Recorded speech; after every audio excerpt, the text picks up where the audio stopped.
Hello, this is Tom, aka Gedeon, here for Tabletop Tap Room. Today we're doing a follow-up to the bankruptcy hearing.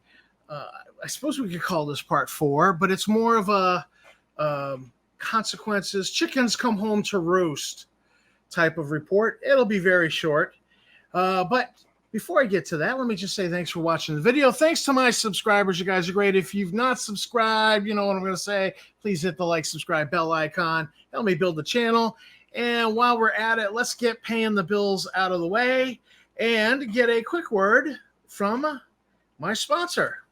To you by Gloomer Games Mystic Days, the Caldwell Edition. The Kickstarter includes 4 hardbound books, Monsters and Mayhem, Magic and Treasure, Player's Book, and Adventure Guide. OSR style, 6 classic stats, no character classes, you build the character you want, no initiative to slow things down, no OP characters, and death is always on the table. You roll to cast, failure could lead to an explosive catastrophe, and every weapon is unique. Polearms get the place they deserve with every weapon having a reach modifier, and monsters are bestial and not humanized. With fantastic cover art by Clyde Caldwell, this is old school gaming the way you remember. Links below.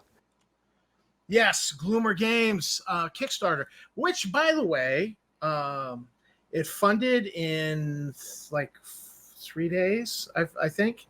It's actually it's well on its way to doubling its funding goal. So I know that Andy Thomas over at Gloomer Games is very excited. The game is doing well, and they're very excited. And they are producing, even though this is the Clyde Caldwell edition, they're slapping new covers on the book. There's new content being added. So you're not just getting the old game with a new cover, even though these covers are really gorgeous, because we're talking, Clyde Caldwell here, which, gorgeous artwork. Anyhow, moving right along, the bankruptcy hearing for new TSR is going along swimmingly. And there's this old saying about FAFO, which translates to screw around and find out. We're obviously editing a word there. It sounds much better when you use the word I edited out, but FAFO. And who is FAFOing today? Well, let me get to that. So here we have an application for the employment of Matthew Lendenheim, Drago, Hines, and Lendenheim, PLLC, special counsel. They're hiring yet another special counsel in the bankruptcy case. And I just, I got to say, this is not normal in a bankruptcy case. This does not happen in 95% of the bankruptcy cases. This never happens, this sort of thing. It's 95% of the bankruptcy cases. You go in, you file the stuff, they look at it, they go, yeah, all right, easy peasy, and you're out. And you got your bankruptcy. That is not what is happening. This is going to be a meat grinder for somebody. And we knew that going into this. We kind of knew when this happened that things were not going to go well. I was so excited when he filed for bankruptcy for new TSR, because I just knew. And then I watched him try to hide assets and lie and hide assets and lie and lie and lie. And I was like,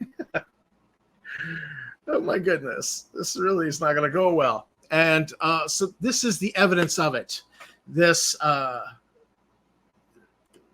put it back up on the screen. This appointing of yet another counsel. They've already appointed a counsel for the estate, and now they're appointing another counsel. So this is that classic screw around and you're going to find out. And, it's getting expensive for Justin. How do we know that it's getting expensive? Well, Justin's father's been on N-World to post about his woes. We'll get to that, actually. Let's take a look at what else the other FAFO that is going on.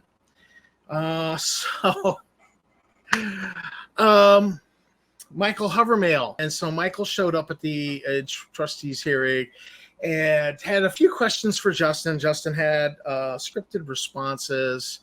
like he knew the questions ahead of time, and he gave very scripted responses, and it was all nice and whatever. And then the evidence that Michael submitted to the court that became public record for everyone to download, and it's out there in the wild, even though it's been retracted. He says, "Oh, wait. I didn't think that was going to be public record." You know, I don't know what he was thinking. We have repeatedly downloaded whatever was submitted to courts in the Justin Lanassa cases, not just myself. I'm not the only person actually, I don't even have a Pacer account.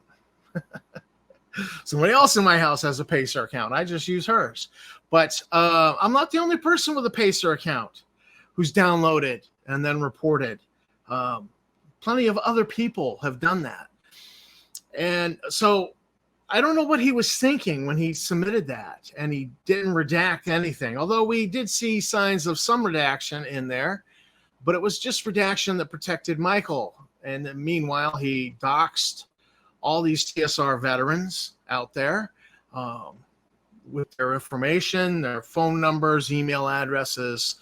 Like about 19, 20 people were doxed by him submitting this. He put little redactions, little black marks to hide the email addresses. And meanwhile, it also kind of outed Michael, him and Justin laughing about screwing over Duck and Ernie, and just showed what stellar human beings they were. So suddenly it's all out there, and we're reporting on it, and he's all embarrassed, so he gets it redacted, so he gets it pulled, but he's got to show just cause. And apparently, they're now saying it's ordered that Michael Hovermail appear at the time and place indicated below to show cause, if any there be, as to why his claim should not be disallowed or other sanctions imposed for failure to. What is this place that he has to appear? 17th Street, room 118, Wilmington, North Carolina. Oh my, that sounds like by September 28th, he has to appear in Wilmington, North Carolina. That sounds inconvenient for somebody who lives on the West Coast.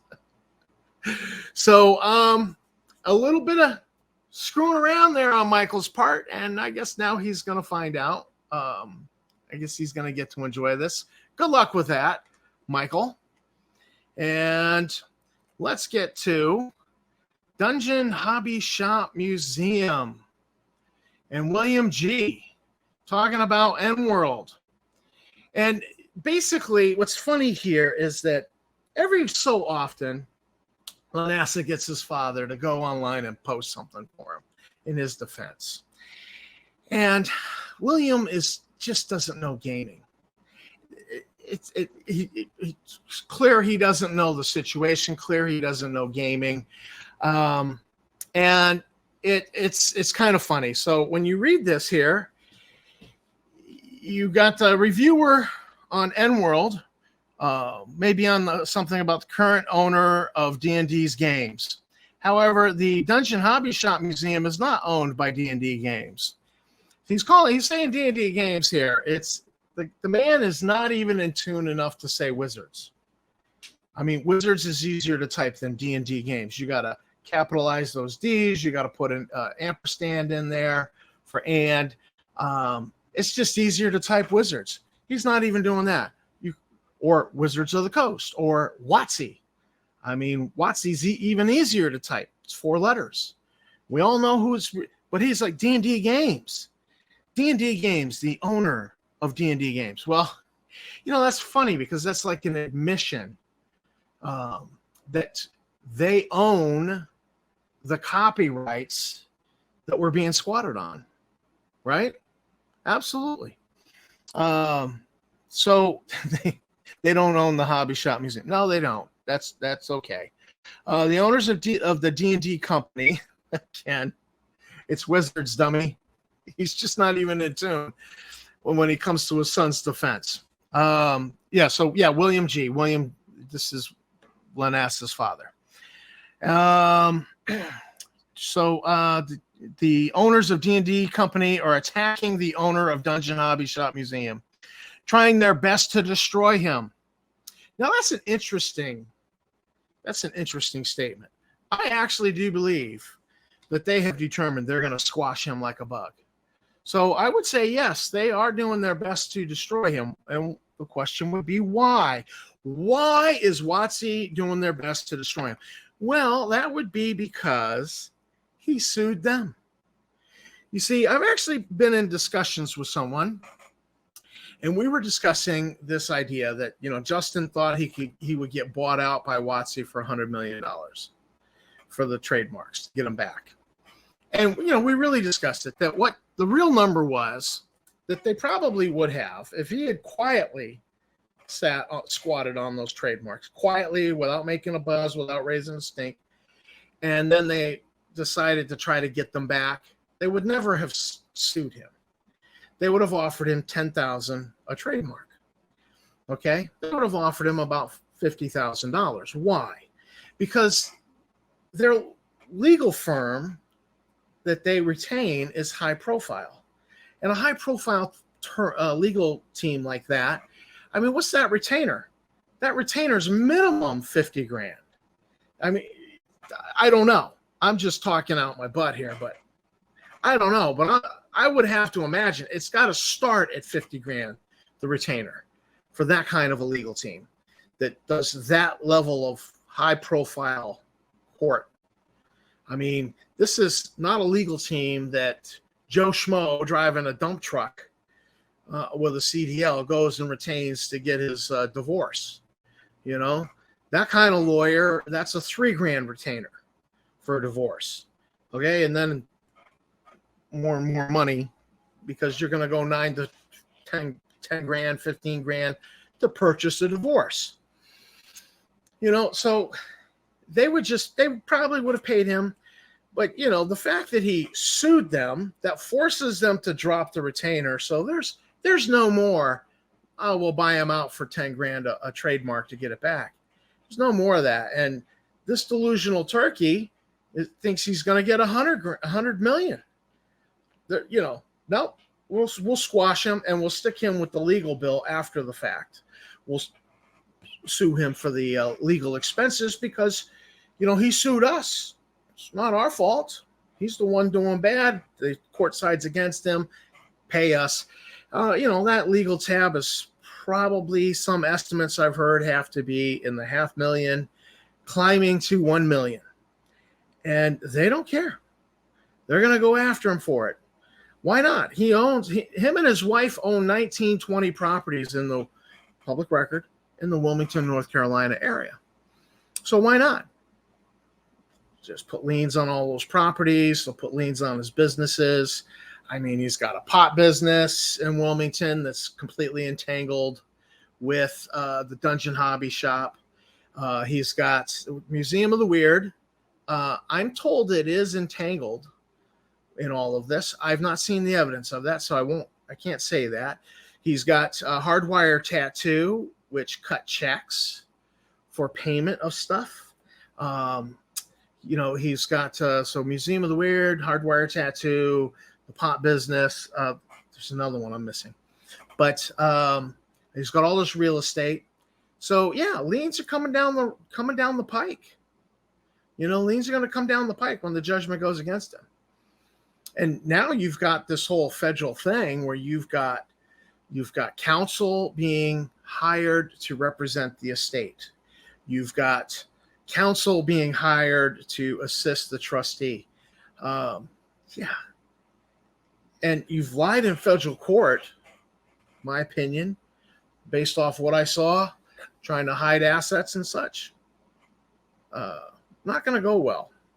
So you bring in this company by you attacking them with a lawsuit, and then you get your father, who doesn't know what he's talking about, to say, oh, this company's trying to destroy my son. He's destroying my son. Attacking him, trying to destroy him.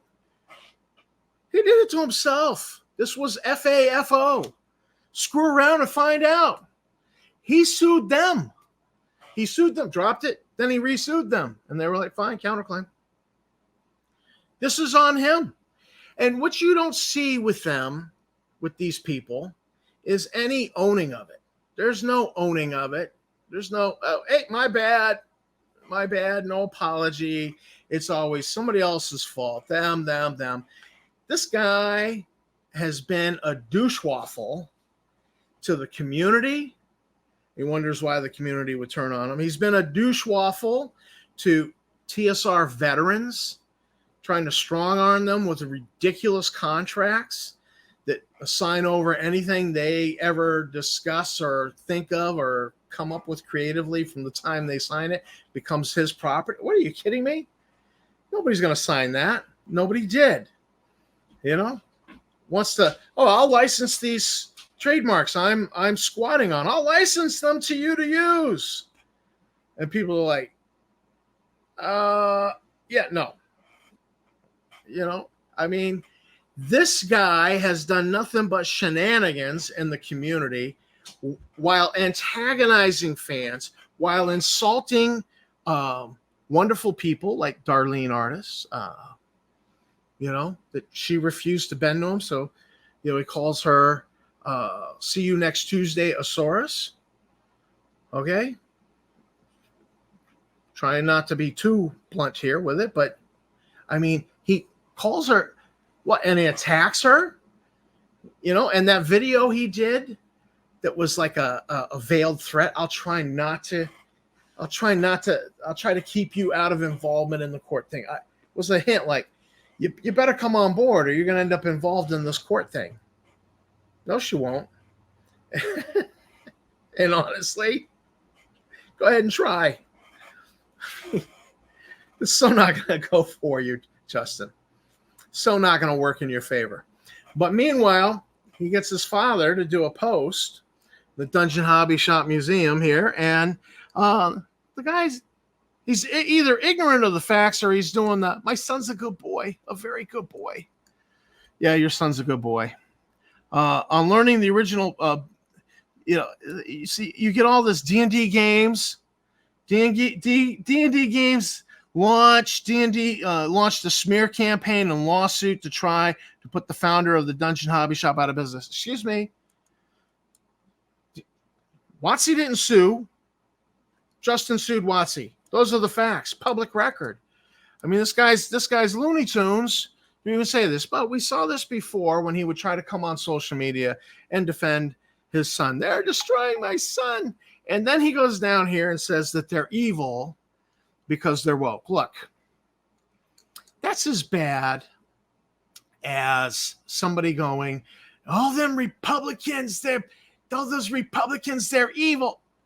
Okay, you know, and now it's factionalism. Enough already with the factionalism. Okay, half of America thinks one way, half goes the other. There's a middle ground that will swing both ways. Okay, we got to live together. You can't just get rid of everybody who doesn't think like you. But he wants to label anybody who's woke and left as evil. But they're not evil. And he starts citing the, you know, down here, I love this. Starting with the Bible, the recounting of this struggle is what all great literature is about. Look at King Arthur and the Knights of the Round Table. He's equating his son with King Arthur. You know, look at Shakespeare, Et tu, Brute? Look at Conrad's Heart of Darkness. Actually, I've read Conrad's Heart of Darkness. And Conrad's Heart of Darkness is actually what Apocalypse Now is based on.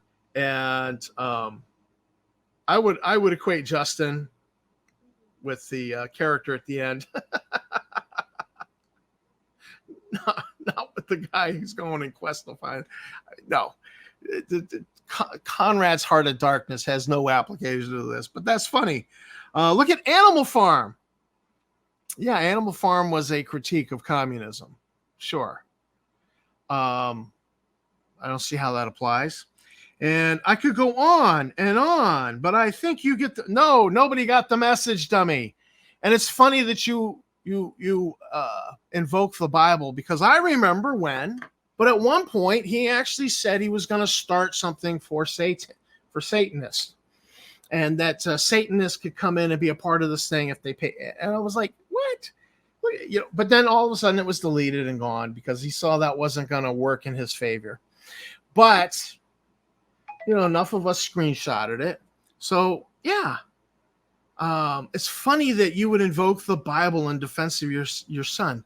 Okay, stop with the factionalism. Anybody who disagrees with me is evil. That's not how it works, dummy. That is not how it works. I'll tell you what's evil. Mocking children with special needs, calling them retards. That's pretty close to evil for me.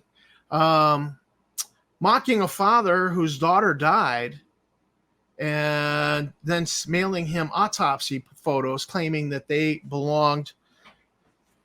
were hers. That's pretty evil. Somebody refuses to lie for you. You ask them to delete all of the text messages and Discord messages and everything. You ask them to delete all that and they say, no, I'm under subpoena. I've been subpoenaed. I'm not doing that. And then you're like, hang on for the ride. And so you call the cops on them and send the cops to their house alleging they stole first 18, then 22, then 24, then 28, 34. The number changes all the time. You can't even get the number straight on how much you allege that he stole from you. Pathetic. But you called the cops on him for a felony charge of felony theft to send him to jail because he's been subpoenaed and refuses to lie for you. Are you kidding me? That I kind of call evil. That's kind of evil. That's kind of evil. And I've heard other stories. I've desperately tried to get hard confirmation on.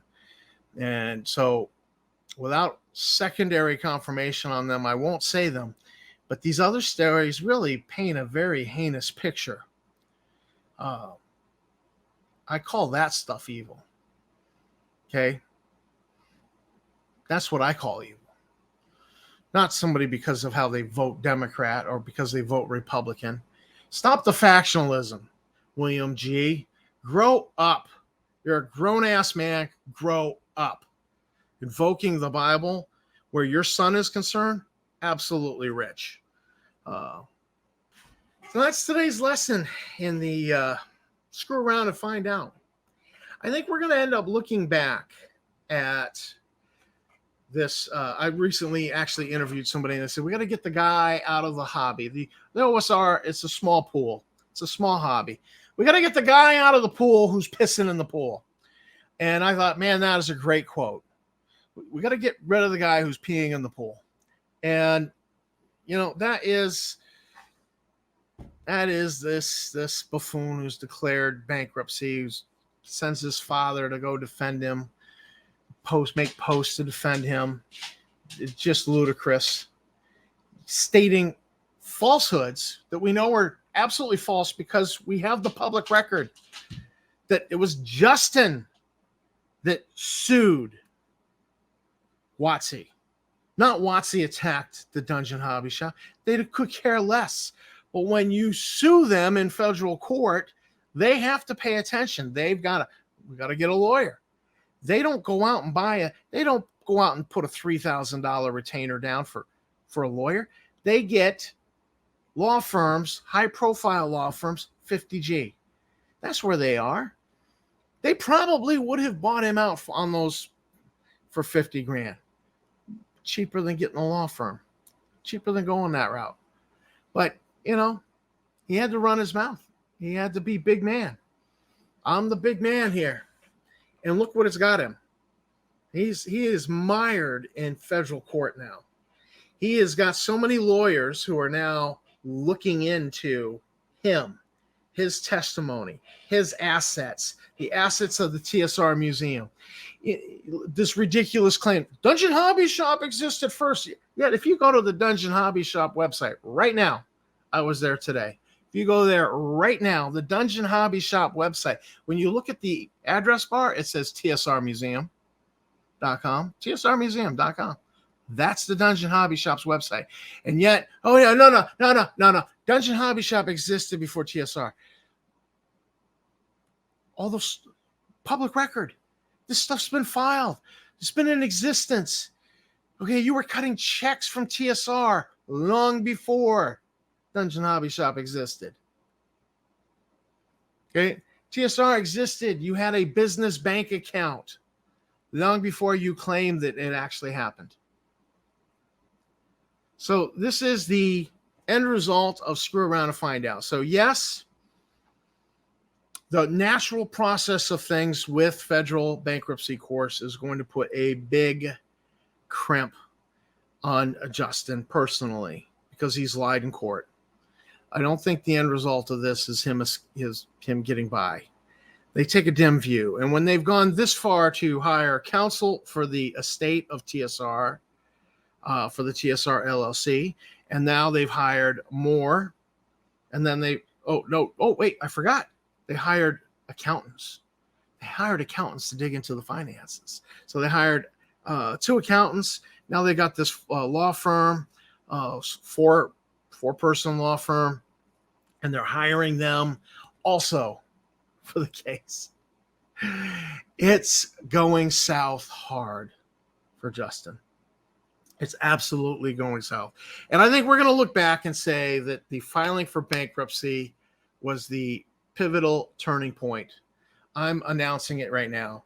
Filing for bankruptcy was the turning point for us getting this wahoo out of the OSR pool that he's been pissing in.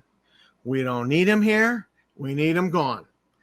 So this is Tom from Tabletop Tap Room with your bankruptcy report on new TSR, Justin Lanassa, sending his father in to defend him again. His father has no clue.